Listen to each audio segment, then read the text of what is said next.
Hello, my name is Leslie Reynolds, and I'm here to give you my adaptation of the story called Chicken Little. Now, you may have heard this story before, or you may have seen it in a movie by Disney, or you may have read the story in many different types of picture books. Here's my version of Chicken Little. There once was a day where there was a little chicken, and he was walking home from school. He had a rough day at school that day, and he was very tired, and he was just looking forward to getting home. And all of a sudden, as he was walking along, an acorn came out of the tree above him and bopped him on the head. He didn't realize that he had walked under a tree. He just knew that something hit him in the head that came from high above him. He was just a wee little chicken. And the thing that came straight to his mind was he thought the sky was falling. He became very nervous and very agitated, and he began to run around all crazy like, not knowing what to do. And then all of a sudden, Henny Penny, the local hen, came by and asked Chicken Little, "Chicken Little, why aren't you on your way home from school? Why are you just running around in circles? What is going on?" Chicken Little said, "Oh my goodness, Henny Penny, the sky is falling! The sky is falling! Whatever am I going to do?" "Oh my, how do you know the sky is falling?" Chicken Little asked Henny Penny. "Oh, I know it because it fell out of the sky. Look, right there on the ground. That fell out of the sky and onto my head." "Oh my goodness," said Henny Penny. "Yes, you're right. If that fell out of the sky and onto your head, you must go straight to the king and tell him. Tell him that the world is ending and that the sky is falling. I'll go with you. I'll take you there." So off they went, running as fast as they could to find the king, to tell the king that the sky was falling. On their way there, in their rush, they found Lucy Goosey. Lucy Goosey was just a mama goose, and she was tending to her geese. And then all of a sudden, in run this Chicken Little and this Henny Penny in a fright. "What's going on?" said Lucy Goosey. "Why are y'all running around and waking my geese? I'm trying to keep order here." "Oh, Lucy Goosey, oh, Lucy Goosey," Chicken Little said. "The sky is falling, and we're running to tell the king that the sky is falling and that the world is going to come to an end soon." "Well, how do you know that the sky is falling?" said Lucy Goosey. "Oh, we know, because look, we have this evidence that fell out of the sky and hit Chicken Little on the head. See, right here in our hand."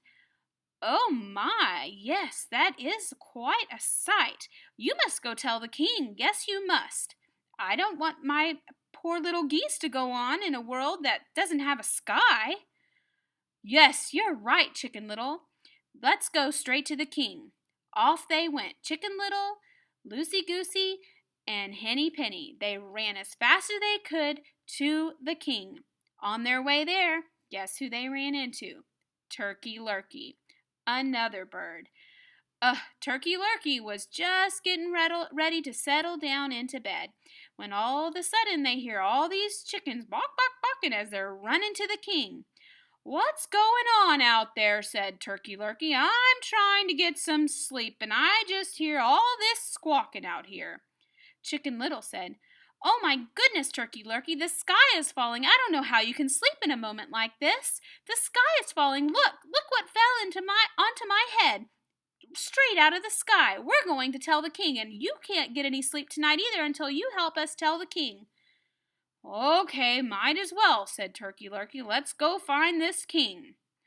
So they all ran together, all four birds, to tell the king that the sky was falling. And on their way there, they ran into none other than Foxy Loxy. Now, Foxy Loxy wasn't a bird like all four of these guys. And Foxy Loxy said, Hey, what's the hurry, guys? Step over here and talk to me for a while. Let's have a chat." And the birds, they didn't even realize how much trouble they could be in with a fox. And they said, "Oh my goodness, the sky is falling. We've got to tell the king. You're swift as a fox. You should come with us and tell the king that the sky is falling and the world might end. Please help us, please help us." Foxy Loxy thought for a minute and he said, "Yes, I can help you, and you can help me," he said with his eyebrows raised. And he was also in a strange way licking his chops like he was ready to eat. He said, "Oh, I know a shortcut to the king. I will take you there. Just follow me." And so they did. All four birds, including little Chicken Little, they were running towards what they thought was the king. All the while, the king is in the castle and about to sit down for dinner. And he eats his dinner, and he eats and he eats, and nothing ever happens. Nobody ever comes to visit the king. But later that night, we find Foxy Loxy in his bed sleeping soundly and a full belly. He just happened to have a big dinner that night, but no bird ever made it to the king to tell the king that the sky was falling. That's my story of Chicken Little, and I hope you enjoyed it. I hope you learned a lesson too, not to trust everybody that comes in your path. Thanks for listening to my story, guys.